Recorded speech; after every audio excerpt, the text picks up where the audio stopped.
Уважаемые друзья, подписчики, коллеги, спонсоры YouTube канала, читатели моей новой книги «Китайская власть». Нас уже почти 50 тысяч подписчиков на этом YouTube канале. Я вас всех хочу поблагодарить за вашу поддержку, всех и каждого. И хочу попросить вас подписываться, кто еще не подписался на канал, ставить лайки, комментировать, рассказывать об этом видео в ваших социальных сетях, ВКонтакте, в Фейсбуке, в других социальных сетях. И, конечно, подписываться на мой телеграм-канал, где новостей еще больше. Они попадают в более актуальном формате в вашу новостную ленту. Сегодня у нас очередной обзор новостей. Байден совершил свой достаточно крупный тур в Европу и провел встречу с президентом Российской Федерации. Конечно, как я и говорил в предыдущем своем ролике на этом канале, это было абсолютно антикитайское турне по целому ряду обстоятельств и причин. США чувствуют, как Пекин забирает на себя альтернативное лидерство во всем мире, чувствуют эту угрозу, максимальное давление Пекина, в том числе в Европе. Мы все помним, что в одном из новостных роликов я освещал визит министра обороны Китая Вэй Фэнхэ, который совершил визит и в том числе по членам НАТО, в том числе в Венгрии, или партнерам НАТО по диалогу. Это было, конечно, определенным вызовом в отношении американской гегемонии в Европе. И, как мы знаем, с 2020 года Китай стал самым крупным торговым партнером Евросоюза, вытеснив с этой позиции Соединенные Штаты. И, возможно, вытеснил с этой позиции Соединенные Штаты навсегда. То есть китайский проект «Один пояс, один путь», который преследует в первую очередь цель переориентации китайских товарных потоков, экспортных потоков с американского рынка на рынки Евразии, это Европа, Юго-Восточная Азия. И также речь, конечно, идет о Латинской Америке, Африке. Вот этот проект, он, в принципе, себя оправдывает в целом. Хотя, конечно, очень много и критиков, и каких-то недоработок, и не все так эффективно, как хочется китайцам. Тем не менее, похищение Европы, это известно, соответственно, мифологический сюжет, он состоялся, и в роли Зевса выступает, обратившегося в быка, здесь выступает Китай. И, конечно, Соединенные Штаты, гегемония базируется на контроле финансовых торговых потоков экономик Восточной Азии и Европы, теряет свою гегемонию просто на глазах. Счет пошел на месяцы, на годы. Не так много времени осталось. К 2028 году Китай совершенно мирным путем станет самой большой экономикой по объему ВВП в номинальном значении. Уже просто в номинальном произойдет Китай, произойдет Соединенные Штаты. Это будет означать фактическую победу, не воюя, как, собственно, и учат все китайские военные стратегии. Но, тем не менее, обратим внимание на детали антикитайского визита. Во время встречи 10 июня между Байденом и Борисом Джонсоном была подписана так называемая новая Атлантическая хартия. По большому счету мы должны понимать, что Атлантическая хартия была подписана в августе 1941 года. Она знаменовала собой объединение усилий Соединенных Штатов и Великобритании в борьбе с Гитлером. То есть новая Атлантическая хартия фактически приравнивает Си Цзиньпина и дружественные ему режимы. Речь не только о России, речь и об Иране, где 18 июня завтра состоятся выборы, скорее всего, выиграет совершенно антизападный лидер, так сказать, автоматически прокитайский лидер, бывший глава прокуратуры иранской, который занимался непосредственно борьбой с разными оппозиционными элементами, прозападными и так далее. Так вот все эти государства, они объявляются таким новым коллективным Гитлером. И в первую очередь, конечно, это Китай. Си Цзиньпина уже не только по вопросу геноцида его сравнили с Милошевичем, с Саддамом Хусейном, с Муаммаром Каддафи. Здесь его уже фактически называют новым мировым злом. И фактически это подписание этого заявления, кому-то это может показаться какой-то, забавой не наигравшихся в солдатики руководителей Атлантического блока, но на самом деле речь идет о том, что руководитель Атлантического блока понимает, что идет некая война против коллективного Запада, война на существование. Кстати, в моей книге «Новая китайская власть» очень четко этот момент подчеркнут, что китайская цивилизация, она противопоставляет себя всей западной индоевропейской цивилизации в очень таком глубоком формате. Это одна из аксиом, на которой строится китайская власть, контроль Китая над пространством. И, конечно, в Атлантическом блоке это очень прекрасно осознают. И фактически подписание новой Атлантической хартии означает то, что Великобритания и США де-факто признали состояние близкое к, либо фактически являющееся к Второй мировой войне, и признали своим главным врагом Китай. Сразу же после этой Атлантической хартии проводится фактически антикитайский саммит Большой Семерки, то есть это те же самые Великобритания и Соединенные Штаты, но со своими англо-американскими и европейскими вассалами, крупными игроками, в том числе Японией. И по итогам этого саммита снова принимается антикитайское коммюнике, где Китай объявляется организатором геноцида уйгуров. И параллельно с этим на саммите выступает глава Всемирной организации здравоохранения и говорит о том, что вирус мог иметь искусственное происхождение, то есть делает прямой очевидный намек на то, что Пекин можно сравнить с диктаторами, в западной, разумеется, терминологии, Саддамом Хусейном, у которого как будто бы было оружие массового поражения, Асадом и так далее. То есть это фактически говорит о том, что из Китая формируют цель новой военной операции. И уже это отрабатывается в учениях, секретных учениях Пентагона. Об этом уже появляются публикации. И уже много публикаций, в том числе Bloomberg, Wall Street Journal, крупных очень западных изданий, говорит о том, что Пекин является объектом военных действий, в том числе и ядерной войны. Это уже вышло на странице печати. И, конечно, дополнило эту картину совершенно антикитайское коммюнике НАТО. То есть практически все виды блоков и альянсов американцы задействовали. И впервые за всю историю НАТО появился в итоговом коммюнике Китай, который был обозначен как систематический вызов. То есть фактически Китай назвали одной из главных угроз атлантическому контролю над всем миром. Наверное, Китаю это должно льстить, что действительно его на уровне как врага определяют как сверхдержаву. И если бы это было только в коммюнике НАТО, может быть, от этого можно было бы отмахнуться.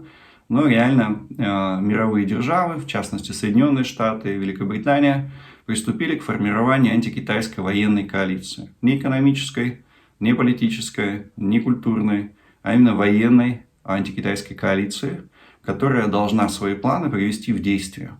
Иначе в итоговых документах эту бы роль не подчеркивали.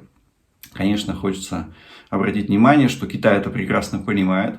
И в своем заявлении пресс-секретарь МИДа Китая Джао Лидзянь, он отметил, что на НАТО лежат кровные долги, это прямая цитата, за уничтожение посольства во время бомбежек Югославии. И также НАТО ответственно в развязывании войн в Ираке и Сирии. И развязывании войн, внимание, цитата, с использованием мешка стирального порошка. То есть китайцы сравнили четко, тоже дали намек, что мы понимаем, что речь идет о том, что нас пытаются обвинить в оружии массового создания и применения оружия массового поражения. И мы эти обвинения отклоняем. То есть, по сути дела, то же самое, о чем я говорил ровно год, а может быть не ровно год, а больше года назад, что фактически западные страны ведут дело к тому, чтобы и, собственно, население, и мировое сообщество приучить к мысли, что в Китае правит диктатор, он разрабатывает оружие массового поражения, применяет его, ну и посылает сигнал, в том числе внутренней китайской оппозиции, о которой тоже очень много написано в этой книге, комсомол, который строит свои отношения с Демократической партией США, и не только к ним, а еще и другие группы влияния, что фактически этот аргумент можно использовать и во внутренней политике. То есть, если часть китайского истеблишмента начнет давать интервью, как, например, одна из сотрудниц лаборатории в Ухане, которая сейчас в Wall Street Journal почему-то дала интервью, кто ей согласовал это интервью, неизвестно. Весь Китай молчит, она дает интервью, где оправдывается очень неловко и очень эмоционально. А кто оправдывается, тот и виноват, как мы знаем, перед мировым сообществом. Вот часть элиты Китая может включить такой элемент внутриполитической борьбы Си Цзиньпина в преддверии 20-го съезда и обвинить его в том, что он, собственно говоря, воюет против собственного народа. И это не шуточный сценарий, особенно учитывая поддержку всех СМИ и политической машины Запада. Это может быть. И очевидно, что вишенкой на торте этого антикитайского визита Байдена являлась встреча с президентом России.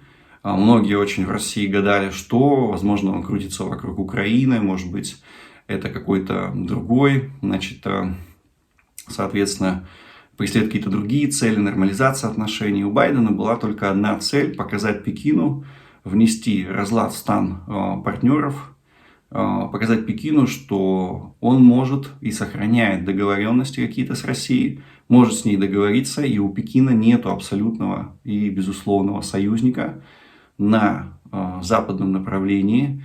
И в этом был сущность этого визита, этой встречи. Почему? Потому что мы помним, что первое лицо России предлагало встретиться Байдену после его такого достаточно скандального высказывания.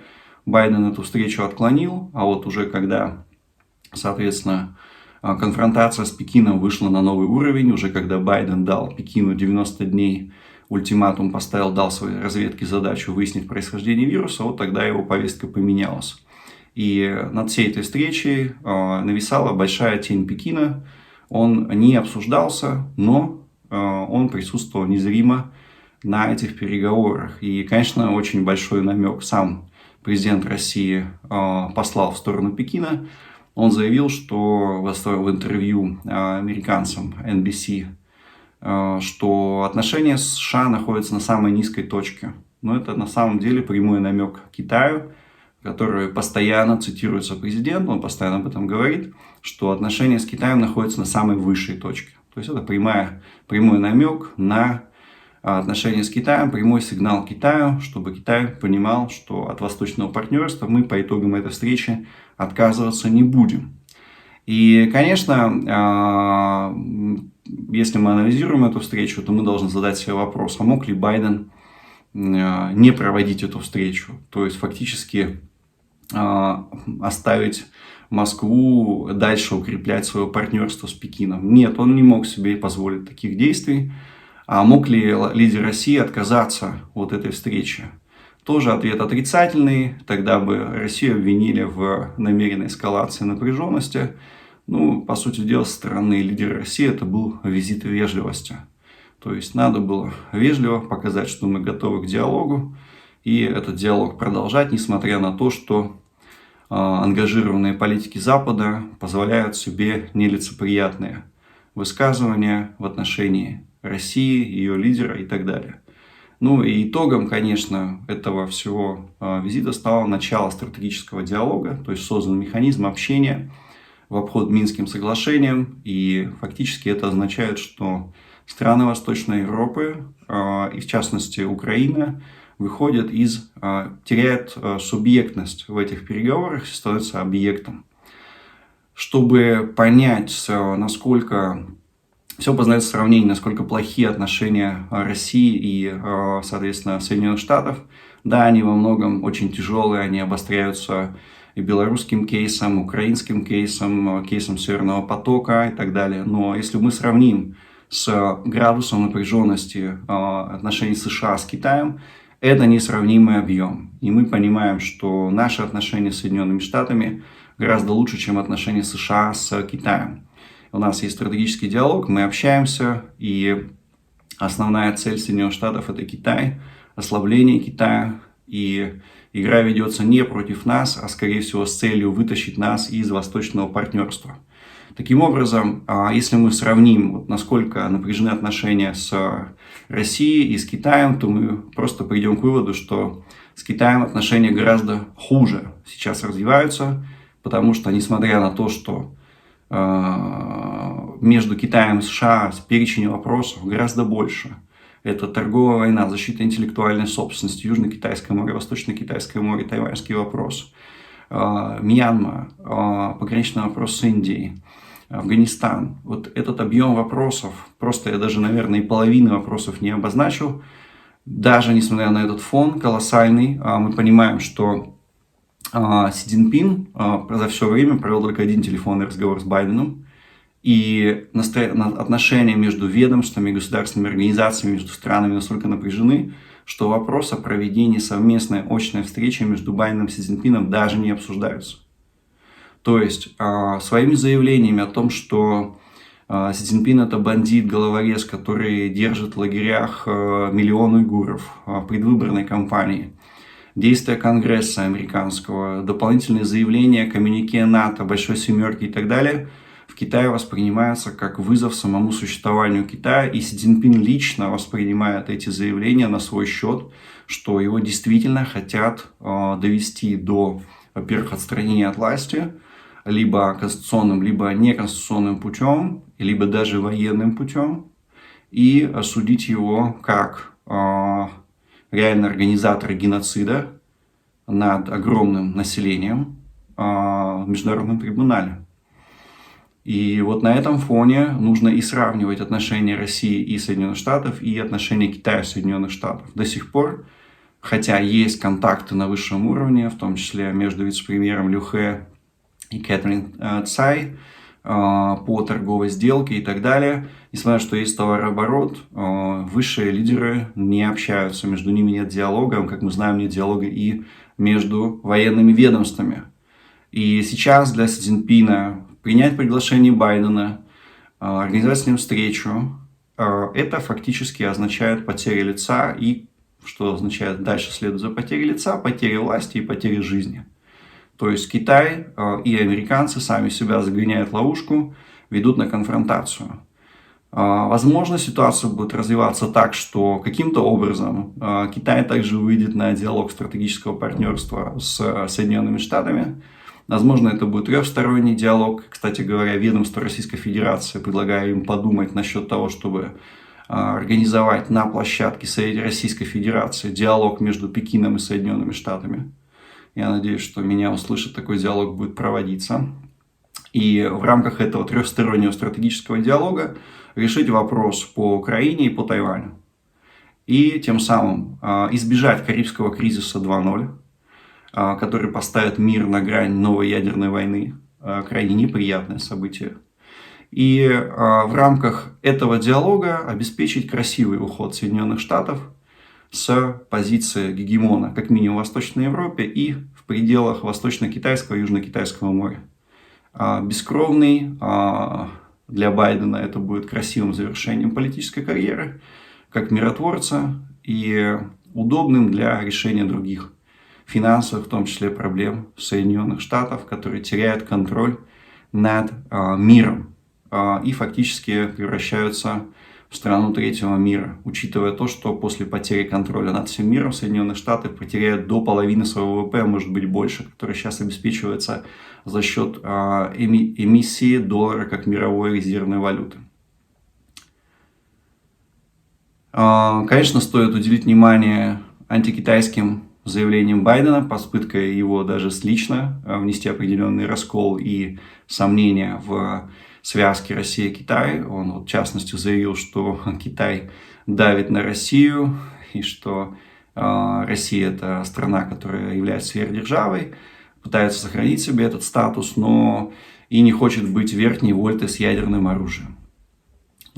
Сразу хочу сказать, что, судя по всему, именно сами Соединенные Штаты становятся верхней вольтой с ядерным оружием. Это уже не фигура речи, не пропагандистский штамп.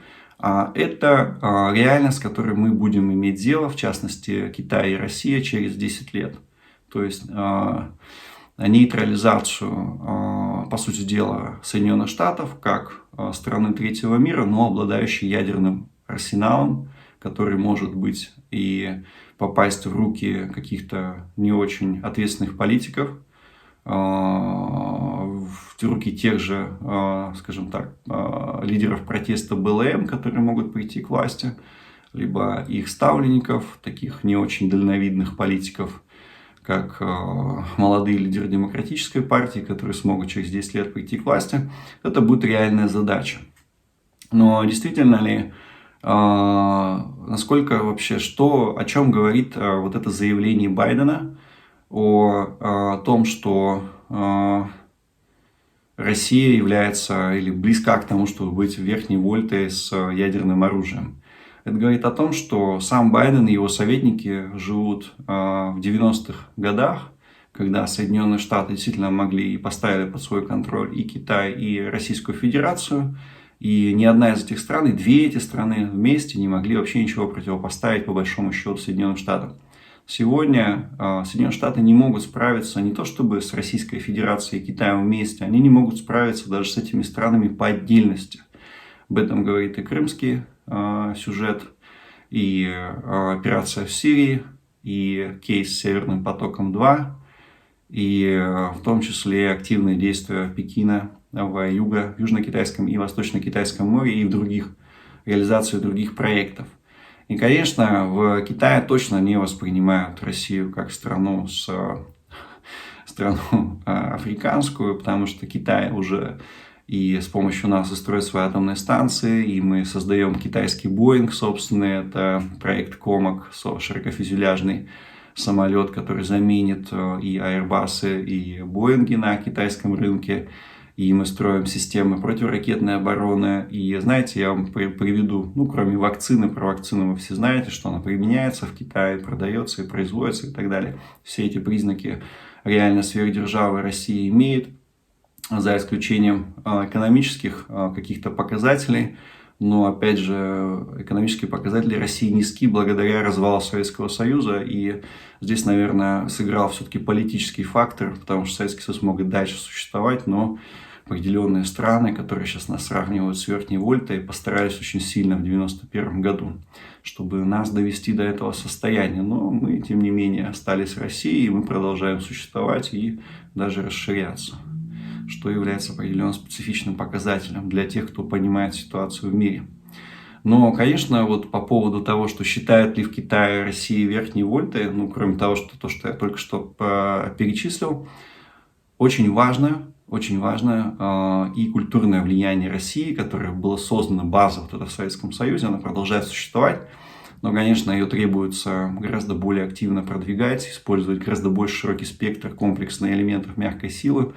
И, конечно, то, что делает Россотрудничество по объективным, субъективным причинам и факторам, недостаточно для того, чтобы сохранять наше влияние. Но, тем не менее, я хочу поделиться личным случаем. Как-то я ехал на обычном поезде, в Китае называется Дунчхэ, из Чжэнчжоу в Лоян. Это, по-моему, путешествие заняло несколько часов. Это был не быстрый поезд, это было 12 лет назад. Или даже больше, может 14 лет назад. И я общался с только что выпустившимися из школы студентами китайскими. Они мной заинтересовались. В общем-то, все китайцы тоже любят со мной пообщаться. И когда я сказал, что я из России, они мне начали перечислять фамилии авторов из школьной программы. И меня это очень удивило, я это помню до сих пор, что китайцы в школьной программе изучают Толстого, Чехова, Островского, других авторов. Вот эти три фамилии были точно названы. Вот к этим всем любителям сумасшедшим китайской угрозы, которые сейчас призывают нас бороться с Китаем, на побережье реки Уссури, забывая о том, что НАТО стоит у Петербурга и Москвы, в 10 минутах подлета ракет. И фактически в 100 километрах от Петербурга находится член НАТО Эстония. Им бы хорошо знать, что в китайских учебниках, китайской школьной программе есть великие русские писатели. Они там находятся неспроста.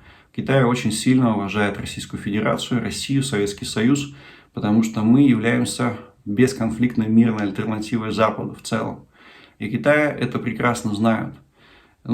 Это есть, об этом бы хорошо говорить, что это есть в школьной программе китайской, а не говорить о мифических школьных учебниках, глобусах, современных картах, где российские территории закрашены в китайский цвет. Таких карт, таких учебников, таких глобусов я за все свои 10 лет жизни в Китае не видел. Их не существует.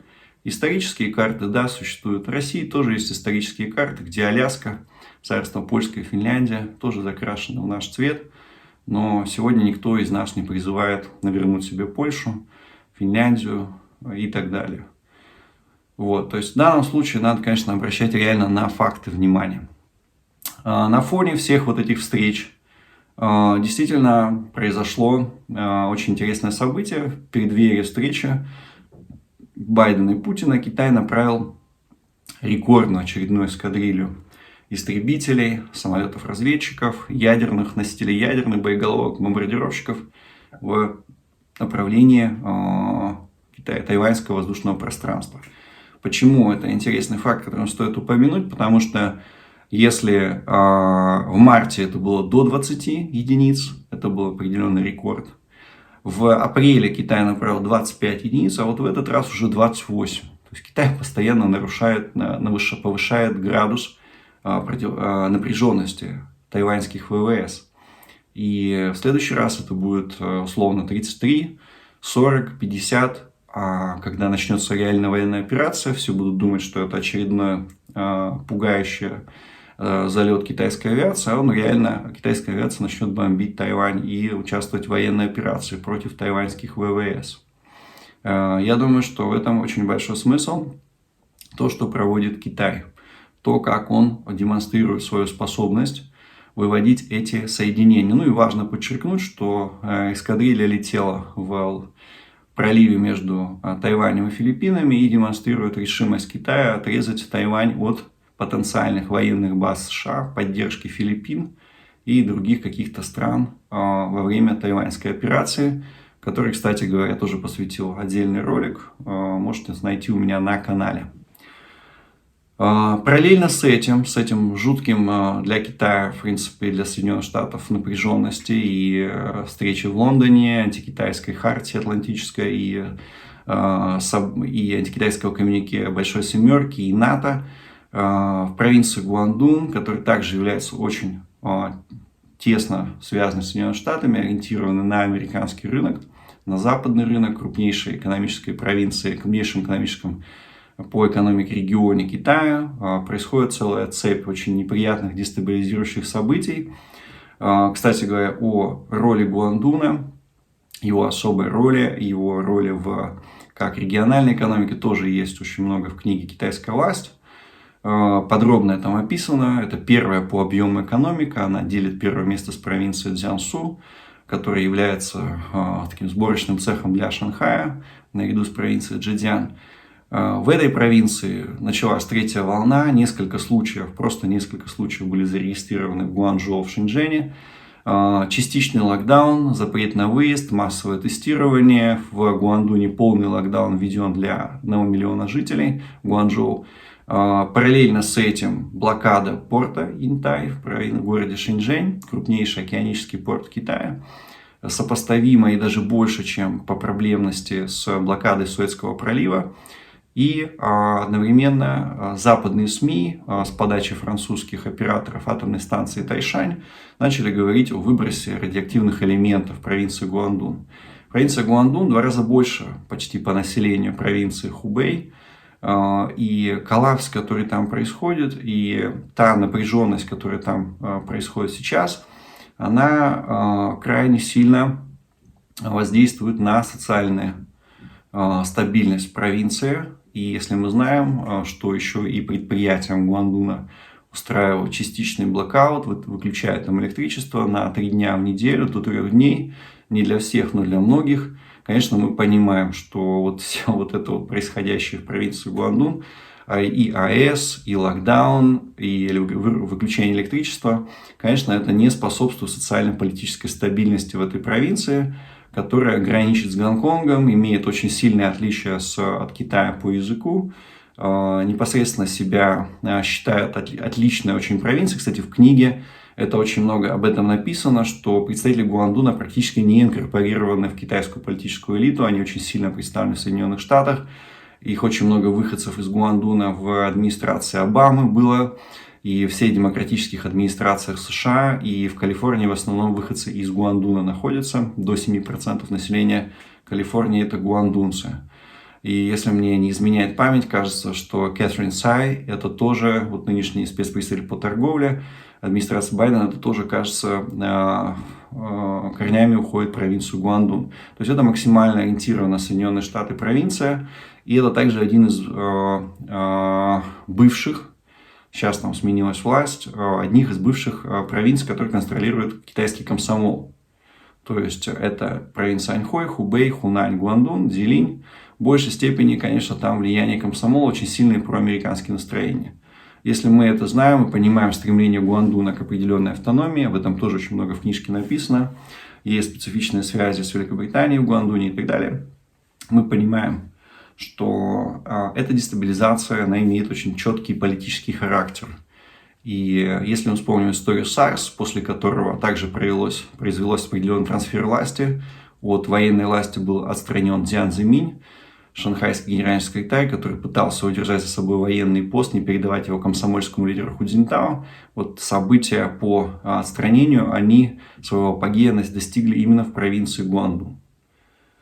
И здесь очевидно, что здесь имеется очень сильный политический оттенок в этих событиях, которые сейчас происходят в связи с локдауном в провинции Гуандун. Возможно, использование в политических целях истерии, которая связана с коронавирусом, она также будет сейчас нагнетаться, вот этот элемент будет работать против Си Цзиньпина. Это также то, что нужно учитывать при анализе ситуации, которая происходит в Китае. И, конечно, мы должны понимать, что все это происходит, все действия Байдена, действия с китайских властей происходят на фоне колоссальной инфляции. Скажем так, в статистических ведомствах всего 5% этой инфляции фиксируется, но реально это колоссальные объемы. Можете, кто знает, кто следит за американской повесткой, наверное, знакомы с карикатурами про жизнь при Трампе, жизнь при Байдене. Цены выросли на бензин, на еду, на древесину, на все что угодно. В Соединенных Штатах выросли, кстати, Китай здесь ни при чем. Растет цена на древесину не потому, что Китай вырубил и выпилил весь американский и канадский лес, а потому что просто на рынке вылито огромное количество денег, они уходят из биржи, инфляция не консервируется в фондовом рынке, она уходит на рынки потребительские и уже угрожает социально-политической стабильности. И, естественно, и арабская весна, и события на Тяньаньмэнь, масштабирование протестов были связаны с ростом инфляции.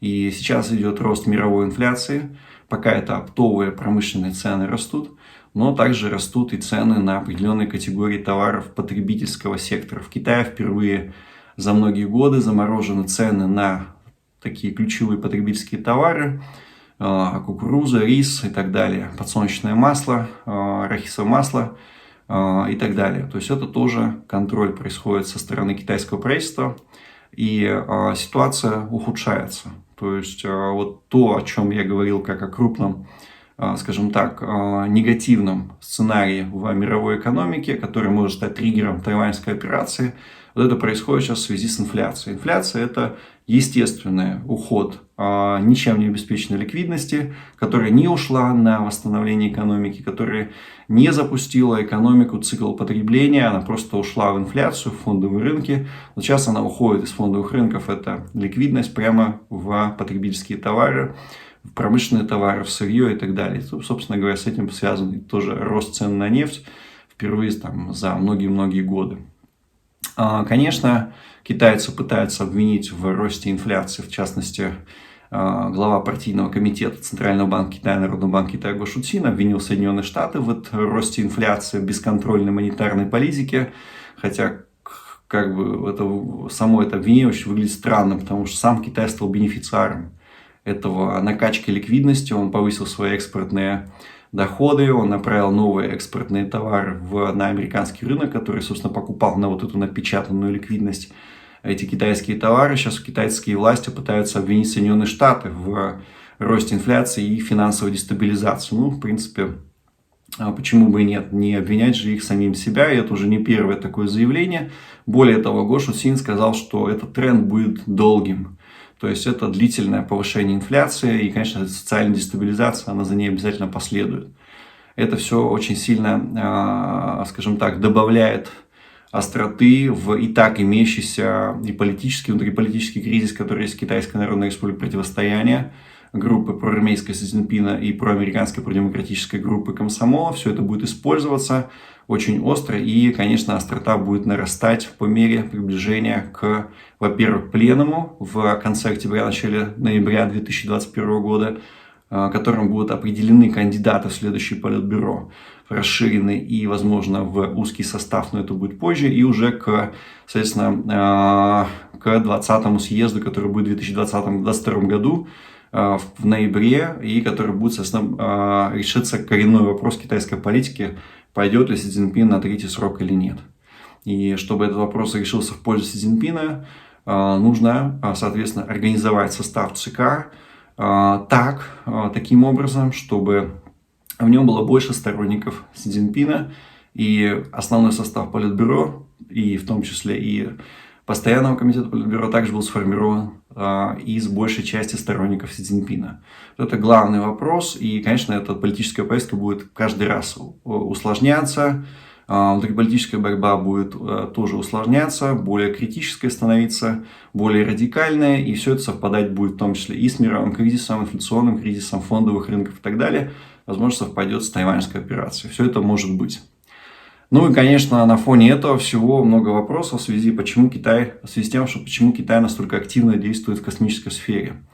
Дело в том, что космическая сфера является одним из показателей, одним из критериев сферы державы. Вот сегодня тайконавты, это от китайского слова тайкун, это великая пустота, космос, великое пространство. Они достигли модуля Тяньхэ и приступили к созданию китайской обитаемой станции. Это уравнивает Китай с СССР, у которой была обитаемая станция «Мир», затопленная ныне в Мировом океане, и Соединенными Штатами. Китай всеми способами демонстрирует, что он забирает мировое лидерство у Соединенных Штатов, становится сверхдержавой номер 2 как минимум, а фактически Китай идет к мировому лидерству. Но он об этом не говорит вслух, он действует по-китайски. Вначале действует, потом заявляет, но не наоборот. Вот с этим связан, собственно говоря, выход впервые за 5 лет запуск тайконавтов, космонавтов в космос и начало создания космической станции Тяньгун, это Тяньгун, это Небесный дворец. Ну или можно в одном из переводов это можно назвать как рай или место Олимп, место обитания богов. И такая небольшая новость, но тоже важная. «Газпром» опубликовал стоимость газа, который он экспортирует в Китай. И ее можно посчитать, хотя сам «Газпром» по месяцам об этом не пишет. Ну и действительно, российский газ достаточно гораздо дешевле, в среднем медианное значение, чем газ из Узбекистана, Туркмении и Мьянмы. Но, например, просто его цена привязана непосредственно к бензину, к нефтепродуктам и к нефти. Ну и вот в этом квартале, в предыдущем квартале цена на нефть была низкой. Газ продавался за $126 за 1000 кубометров. Но в этом уже квартале, в новом квартале цена прогнозируется на уровне 250-250 долларов за 1000 кубометров. То есть это уже выше, чем узбекский газ, выше, чем туркменский газ по стоимости. И учитывая долгосрочность программы «Газпрома», то есть это очевидно окупаемый проект. Почему это важно? Потому что очень много западных СМИ, прозападных СМИ говорили о том, что мы действуем в ущерб собственной экономике, что мы, по сути дела, платим дань Китаю. Нет, никакой дани мы не платим, мы продаем газ по рыночной цене. Китай, мало того, что мы его продаем по рыночной цене, мы вытесняем других производителей газа, в первую очередь американцев с их СПГ, с китайского рынка. И делаем это не при помощи китайского центрального правительства. То есть мы своим газом завоевываем Китай, китайский рынок, а не платим ему дань.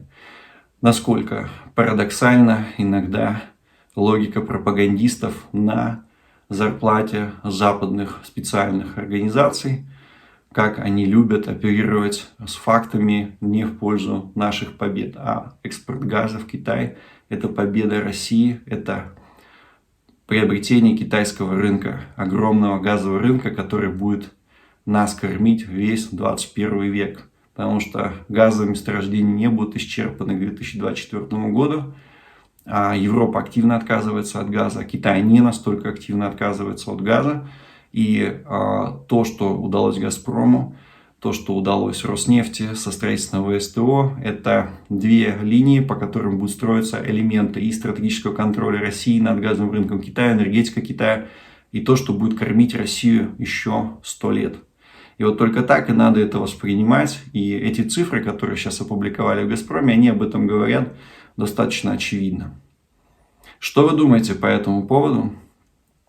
Пишите комментарии, ставьте лайки, подписывайтесь на канал, рассказывайте своим друзьям во всех социальных сетях, ВКонтакте, в Фейсбуке и подписывайтесь на телеграм-канал.